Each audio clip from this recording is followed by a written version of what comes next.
In Tanzania, albino sisters Semeni and Shida are waiting to find out if they will be moved to the safety of Mtindo School.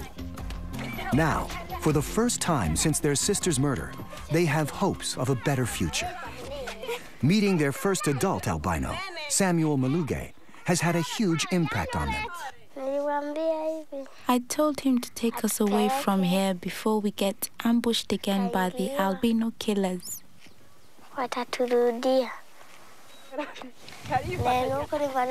We just want normal lives like anyone else. Moving away from the danger zone will give the sisters a chance of getting an education at a school that can cater to their visual needs. If I get an education, I can have a normal life. But their safety hinges on an already overcrowded school. Their mother, Mary, is terrified their case will be forgotten. They fear they will be chopped up just like their sister Eunice. At bedtime, they are always wondering if this will be their last night. For Semeni and Shida, time is running out.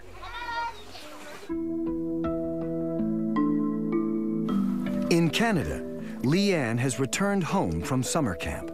Next year, she'll be starting high school. Her father, Rick, doesn't want her to feel tentative because of her impaired eyesight. Okay, let's go. Riding the bike is a real confidence booster for Leanne. It gets her out into the world. She can travel further distances, getting further away from home. Where do you want to go to, Leanne? She does like to follow me when we're on the path to know which way we're at, but I think she knows the landmarks well enough that if she had to come back on her own, she could. For Leanne, a weekend spent with other people with albinism has shown her that her future is full of possibilities. All other birds makes truly thankful. God has to make each person different, and I have albinism, and that makes me different.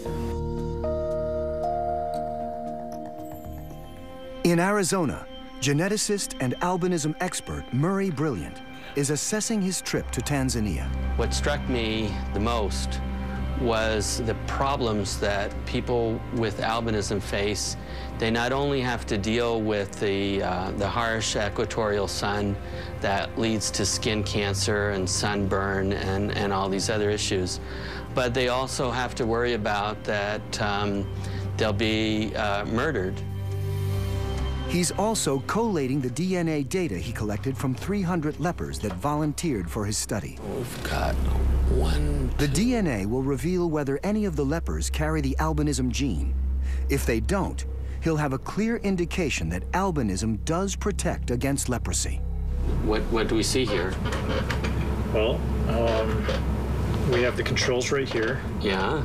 And here's another set of controls. Okay. And then we have these individuals that appear to be carriers. His research student, Robert Valenzuela, can see that the albinism gene is present in some of the samples. And for the second plate, there's 3 carriers. And 4. The presence of the albinism gene in the samples from Bukumbi is not promising. Unfortunately, albinism is not a cure for leprosy. But Professor Brilliant is determined to continue his investigations. The most important thing is to ask questions and to keep asking questions. There may be no genetic connection between albinism and leprosy, but Professor Brilliant saw the terrible similarities of living with either condition in Tanzania.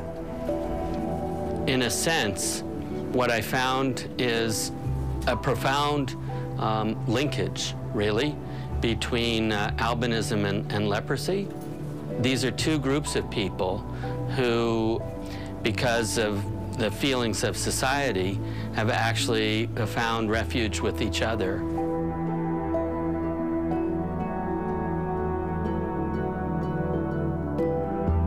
And for 2 young albinos, there is hope. Just weeks after Professor Brilliant's visit to Semeni and Shida, they were moved to the safety of a school for the visually impaired in the north of Tanzania.